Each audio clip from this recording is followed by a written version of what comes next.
Bonsoir Sandrine Bélier, vous êtes députée européenne d'Europe Écologie Les Verts, vous serez d'ailleurs tête de liste pour la région Grand Est pour les européennes.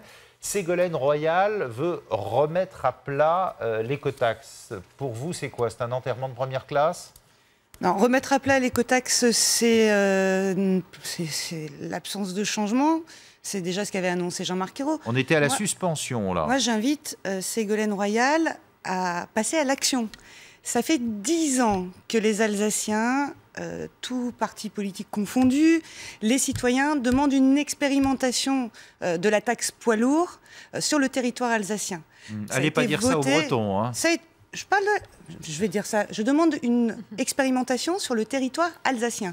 Si on l'avait mis en œuvre il y a déjà 10 ans, quand ça a été porté à l'Assemblée nationale en 2005, quand ça a été réaffirmé pendant le Grenelle de l'environnement, on pourrait tirer un bilan des avantages de la taxe poids lourd, ce que l'on ne peut pas faire aujourd'hui. Aujourd'hui, en Alsace et dans l'Est de la France, nous sommes le couloir à camions.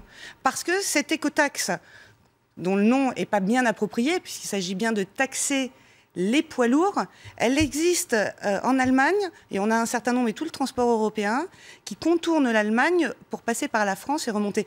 Il y a, je le dis tout simplement, remettre à plat, ça ne veut rien dire.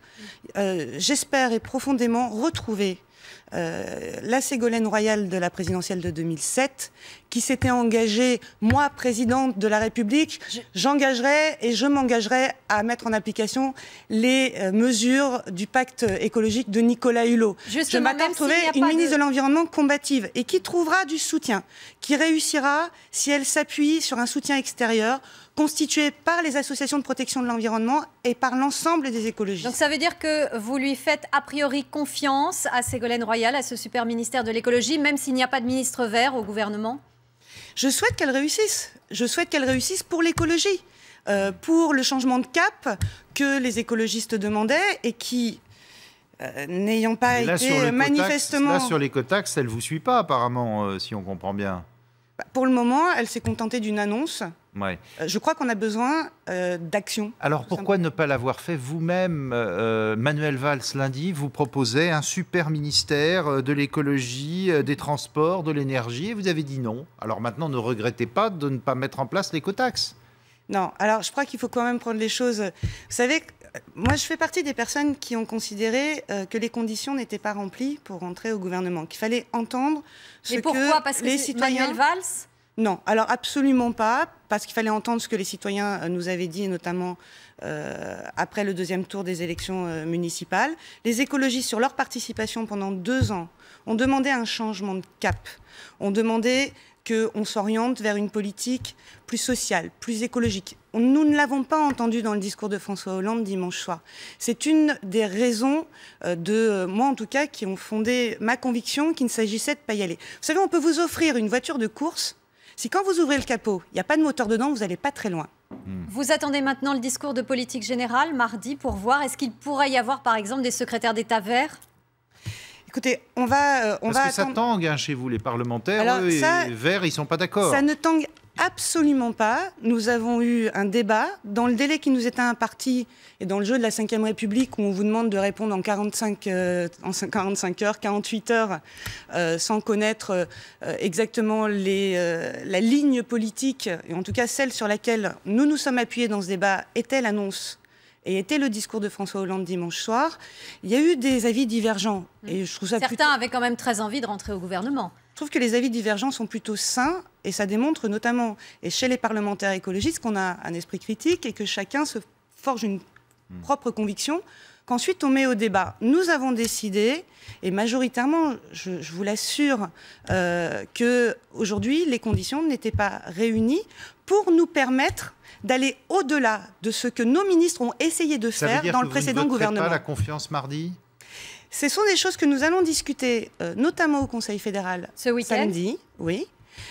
Moi, je suis plutôt partisane pour un soutien sans participation, comme on le disait, mais encore une fois, à condition que les orientations telles qu'elles nous seront présentées vont dans le sens de ce que demandent les écologistes et depuis plus de 2 ans, dans le gouvernement ou à l'extérieur du gouvernement, c'est que, que ce gouvernement engage un changement de cap pour nous sortir de la crise. Ça vous étonne, ce super ministère pour Laurent Fabius qui récupère à la fois le commerce extérieur et le tourisme? C'est du jamais vu, hein. C'est du jamais vu, mais ce qui m'afflige davantage, et ça confirme le choix de pas être parti dans ce gouvernement, c'est que, vous voyez ce que je vous disais, c'est-à-dire que les périmètres des ministères n'étaient pas prédéfinis avant de définir les 10 ministres. Et qu'on commence ce gouvernement par des prises de bec qui sont incompréhensibles pour nous, pour le grand public, et incompréhensibles en termes de ligne politique. Ça a été mal préparé? Ça a été, je pense, préparé un petit peu, encore une fois. On aurait pu, le président de la République aurait pu se donner 48 heures supplémentaires, aurait pu consulter ses partenaires, écologistes notamment, et préparer ce remaniement avec un peu plus de sérénité. Mon vrai regret, c'est... Parmi mes vrais regrets, et notamment dans l'annonce et la répartition affaires étrangères, le commerce extérieur, c'est que nous n'ayons pas encore aujourd'hui un véritable ministère d'État des affaires européennes, vu les enjeux, vu l'importance et la place de l'Europe sur toutes ces questions de commerce extérieur, de politique étrangère. Il y aura peut-être un secrétariat d'État la semaine prochaine. Oui. Un secrétariat d'État n'est pas un ministère d'État. Merci Sandrine Bélier, députée européenne d'Europe Écologie Les Verts.